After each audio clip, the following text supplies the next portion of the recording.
Listo, entonces estamos ya grabando. Si quiere, compañera, empiece. Gracias, compañero. Primeramente, un saludo cordial al profesor docente y a mis compañeros. Agradecer por la mesa de debate que vamos a realizar el día de hoy sobre la red de distribución eléctrica. Como concepto, para saber entender un poco más sobre lo que es una red de distribución eléctrica, tenemos que es el conjunto de instalaciones que llevan la energía eléctrica desde la subestación Buenas noches, ¿cómo hacia, estás? perdón, Perdón. me comentaban compañeros. No, síganos, compañera. Ya, entonces les comentaba que la red de distribución eléctrica son todas las instalaciones que lleva la energía desde la subestación, que la podemos ver aquí, hasta los usuarios finales, es decir, hasta los clientes, ¿sí? Entonces, para poder entenderlo de mejor manera, la electricidad se produce en las generadoras, como podemos ver en la primera imagen. Pueden ser estas hidroeléctricas, térmicas, solares, eólicas. Y luego la energía se transporta en alta tensión por el sistema de transmisión, es decir, por estas torres que podemos visualizar. Finalmente llegando a la red de distribución, que podemos ver prácticamente, muchas gracias. Sí, esta es la red de transmisión. Acá viene la red de distribución, en donde reduce el voltaje, se reparte ya para los barrios, para todos los sectores y se conecta a cada usuario. Los elementos principales que componen la red empieza desde la subestación, las líneas de medio voltaje y de bajo voltaje, los transformadores, eh, obviamente los postes, los medidores y los sistemas de protección. La función principal de esto es llevar energía, garantizar la seguridad y mantener la calidad de voltaje, asegurando la continuidad del servicio. Como una pequeña conclusión de lo que es una red de distribución, se puede decir que es el sistema que transporta y entrega la electricidad desde la subestación hasta la casa de cada uno de nosotros con los niveles de voltaje adecuados y seguros. Muchas gracias. Listo, muchas gracias. Ya, Compañero Cristian. ya. Buenas noches, compañeros. Yo les voy a hablar sobre lo que es una red de medio voltaje y bajo voltaje. Ya. La red de media tensión, más conocida en las siglas de MT, en un sistema eléctrico es el que transforma la energía desde una subestación hasta las zonas industriales o comerciales. También pueden ir a transformadores de distribución. Ya normalmente se trabaja entre 1 kilovoltio, que en siglas eléctricas sería 1000 voltios y 36 kVA. Ya, las características de la media tensión es que transporta la energía a mayor distancias, reduce pérdidas eléctricas, usan postes más altos o redes subterráneas especiales. Se requiere equipos como transformadores, seccionadores, reconectadores, aisladores especiales. Esto no llega directo a los domicilios. Eh, bueno, ahorita les voy a hablar lo que es la red de bajo voltaje, conocido como las siglas de BT, que es la que sale del transformador y llega directamente a los domicilios. Domicilios, casas locales, empresas pequeñas.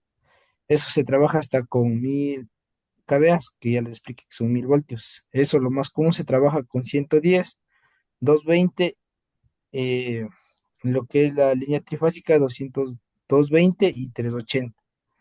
En las características que puedo decirles de bajo voltaje es la red final que usa el cliente. Tiene menor nivel de riesgo que media tensión. Ojo que esta red, aunque sigue siendo peligroso. Bueno, eso incluye acometidas, medidores, tableros eléctricos y cableado interno. Eso es lo que yo le podría hablar lo que es media tensión y baja tensión. Gracias. Listo, muchas gracias. Diego, Sí. Bueno, con respecto al tema de medio voltaje como pasantes monofásicas, pues tenemos entendido que eh, esta es una red pasante monofásica que existe de medio voltaje, ¿no? También está dentro del Sistema Nacional Interconectado. También podríamos decir que esta se encuentra regulada por normativas técnicas nacionales. También podríamos decir que esta no puede ser modificada con previa autorización. Esta requiere también de un estudio técnico para ya sea la ampliación o la migración a otro sitio, ¿sí?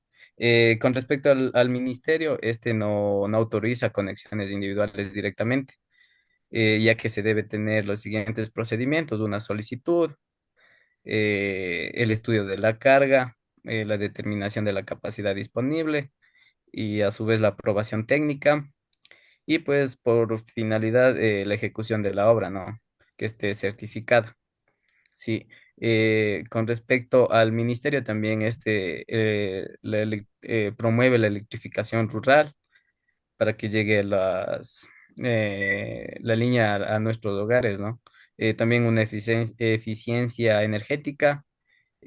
También tenemos como un argumento técnico, como podríamos decir que existe una red monofásica, no significa que tenga la capacidad garantizada. La estructura también soporta expansiones. También se podría decir que se puede conectar, que no se puede conectar cualquier carga sin un estudio previo. Sí, como conclusión se podría decir que la red pasante es un sistema nacional regulado por el ministerio y que no es de ampliación de cualquier persona. Sí, se necesita un estudio técnico formal. Sí, eso sería. listo. Diego, Diego de la Torre. Ya, ¿cómo están, compañeros? Bueno, yo les voy a dar a conocer acerca de la estructura angular. Esta estructura normalmente se utiliza para hacer extensiones de red en medio voltaje. Específicamente creo que puede ser de 13,8 o 22 kilovatios, dependiendo de la empresa eléctrica.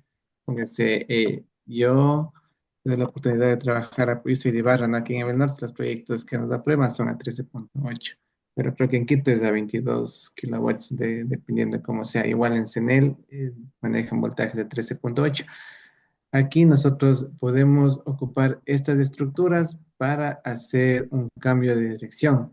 Podríamos ocuparle en alguna esquina para que vamos a derivarnos a un ángulo de 90 grados y tenemos que considerar que siempre debemos poner un tensor porque como va a tener dos fuerzas, mecánicamente el poste se nos puede ir para enfrente y tenemos que hacer una contrafuerza con un tensor. Dependiendo de la distancia, puede ser un tensor tipo farol o un tensor normal. Adicional, nosotros podemos con esta estructura tirar un vano máximo según las unidades de propiedad que rige el Ministerio de Energía de 150 metros. Los conductores sería un conductor ACCR de calibre número 2 o calibre número 4 ceros. Los ángulos que nosotros podemos manejar serían desde 30 a 60 grados, pero siempre tenemos que considerar el tensor. Algo adicional, es muy importante nosotros utilizar materiales que tengan certificaciones INEM, porque hay fuerza mecánica que si los materiales no cumplen las normativas, pues puede haber accidentes, puede haber un riesgo eléctrico y a ese voltaje hasta puede haber muertes, ¿no? Tenemos que considerar mucho eso. Como usted le puede ver ahí en el poste en la parte de arriba tenemos un numeral que dice el numeral 1. Ese numeral 1 es una abrazadera de tres pernos. Siempre tenemos que considerar y guiarnos nosotros en las fichas técnicas, en los datos técnicos y que sean aprobados por las normativas. En este caso, si mal no me equivoco, esta abrazadera debe sus medidas ser de 38 por 4 por 140 milímetros para que cumpla las características mecánicas y pueda soportar las demás de la leña. Igual nosotros podemos ver el numeral 2. El numeral 2 es un aislador de suspensión. En este caso, si trabajamos para un voltaje de 13,8, el aislador debería ser mínimo de 15 kV para que no haya algún riesgo de fuga eléctrica o un arco eléctrico. De igual manera, si nosotros seguimos viendo en el punto número 3, es la horquilla la cual se va a sujetar a la abrazadera y este asegura al aislador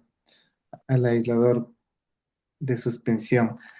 De ahí tenemos sus tuercas, como podemos ver en la imagen, en estas imágenes nosotros nos podemos guiar y cuando tengamos que hacer algún diseño de un proyecto, como dijo mi compañera anteriormente, este tipo de proyectos no puede hacer cualquier persona particular. Debe ser un ingeniero ya capacitado que tenga los conocimientos claros y presentar un sinnúmero de papeles.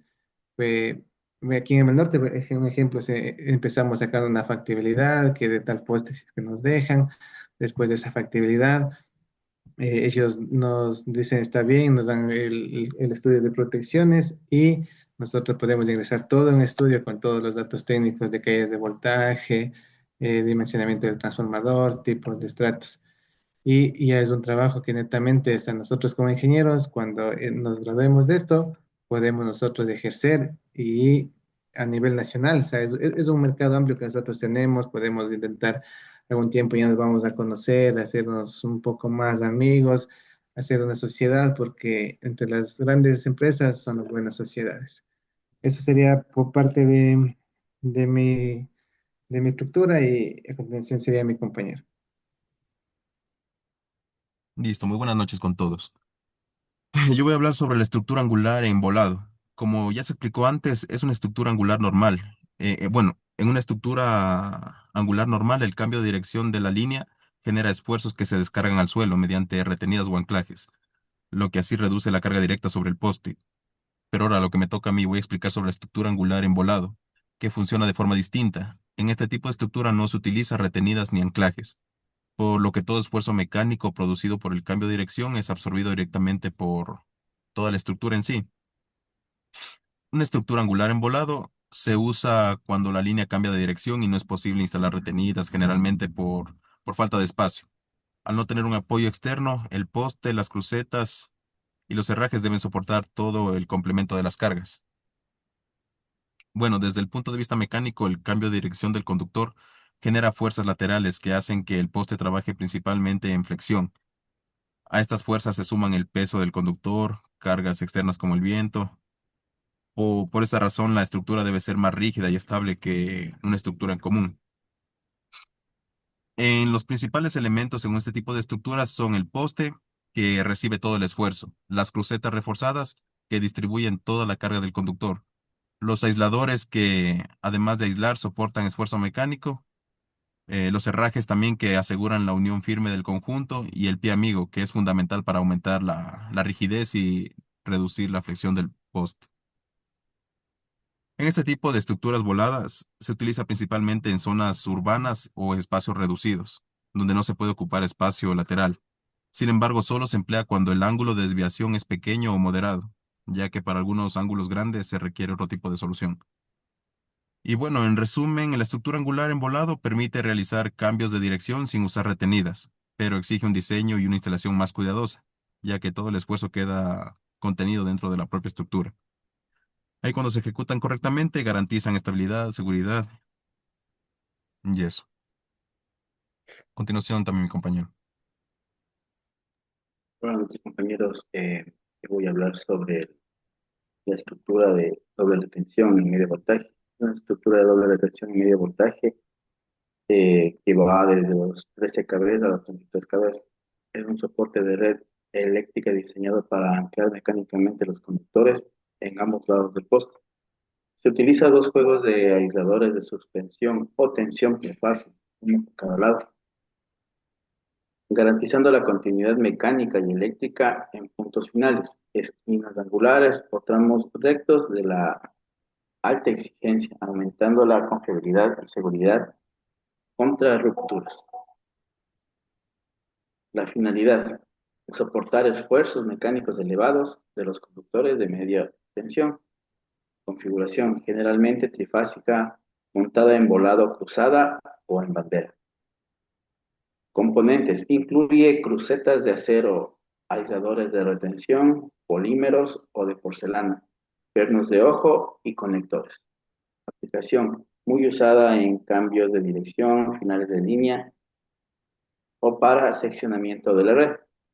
Pero también hay que tomar muy en cuenta que este tipo de estructuras es más usada en la parte de distribución, todo lo que es, todo lo que es medio voltaje en cuestión al primario. Hay que tomar en cuenta que para el mantenimiento también de estas redes y de este tipo de estructuras se lo hace en la mayoría de veces en caliente, o sea, energizado, para lo cual también se debe contar con el personal capacitado para que pueda realizar estas actividades.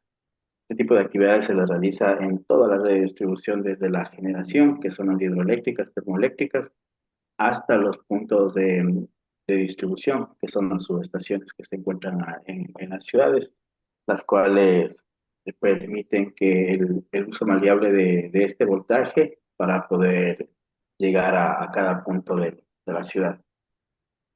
Eso de mi parte, compañeros. Compañeros, yo tengo una consulta.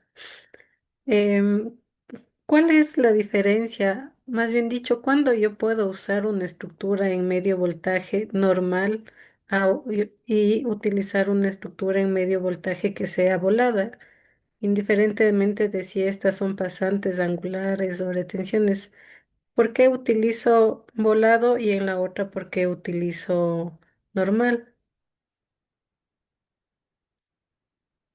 Todo eso también depende del área del área urbana, por donde estén pasadas las líneas de distribución, ya que se van a utilizar estructuras o voladas o septadas dependiendo de la distancia que están con las casas o edificios.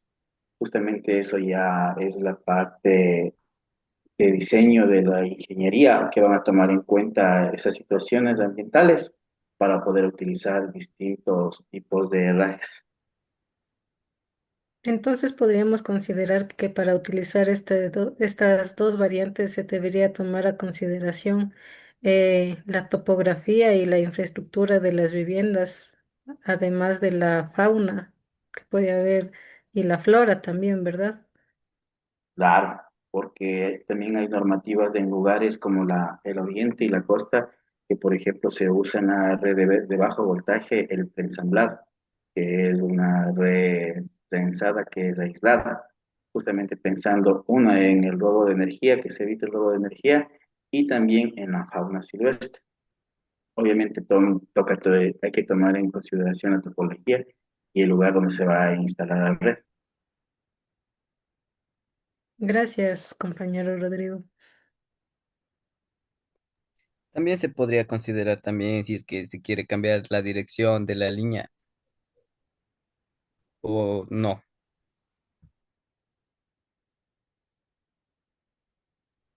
Compañero, yo opinaría que no podríamos considerar cuando se cambia de dirección de la línea, porque para hacer cambios de dirección podemos ocupar otras estructuras como la angular y la angular envolada. Como dijo el compañero Rodrigo, ya se ocuparía una volada dependiendo la cercanía que tiene la flora, la fauna o los edificios, porque hay muchos lugares que el edificio está muy pegado a la red y puede ser peligroso para el ser humano. Diego, pero una consulta.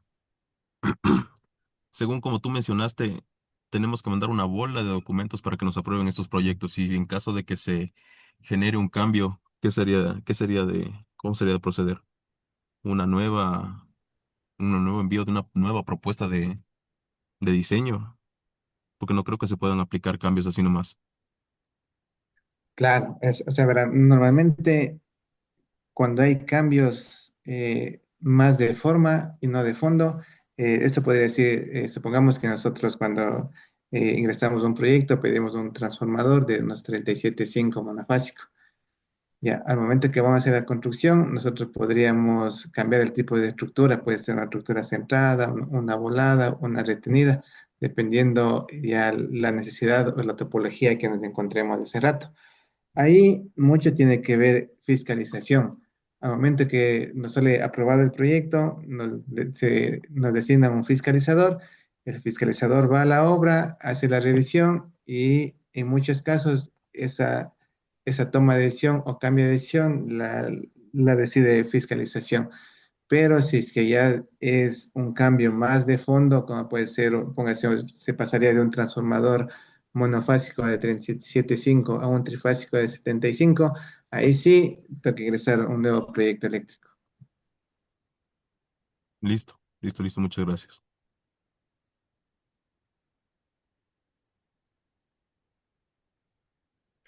En Compañeros, este les caso, explico ¿entraría si como me... nuevo proyecto o tal vez como mejora al proyecto que ya está realizado?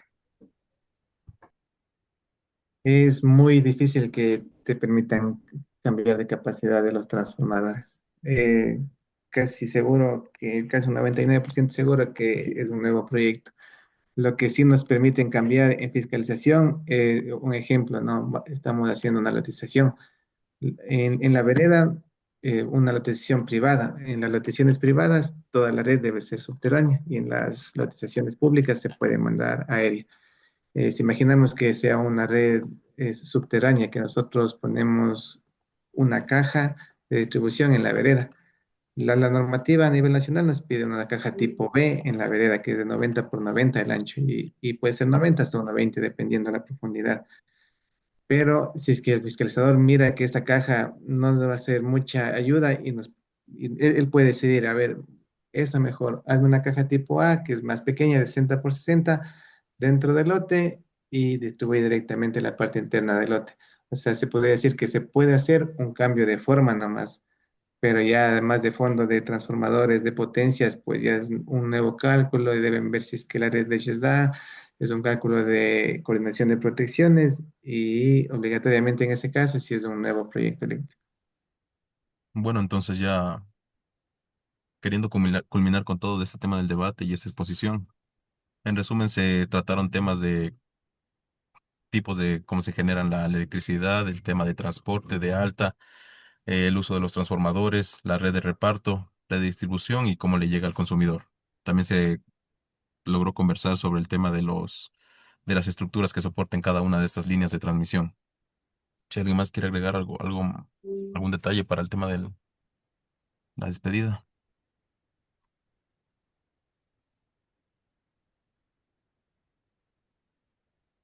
No. De mi parte, compañero. Listo, entonces yo creería que este debate ya nos quedó claro. Logramos conversar sobre este tema de la distribución eléctrica. Entonces se les agradece mucho y eso sería todo. Sí, más bien, Listo, compañeros, compañeros. muchas gracias por su aporte de cada uno, aclarándonos eh, qué función cumple cada estructura y cuándo la podemos utilizar correctamente. De mi parte, muchas gracias a todos. Listo, muchas gracias. Entonces queda terminada la sesión ahorita. Ya creo que acabé la grabación. Déjenme salir de la reunión y veo si les mando esto ya. Sí, creo que sigue Está grabando. grabando todavía.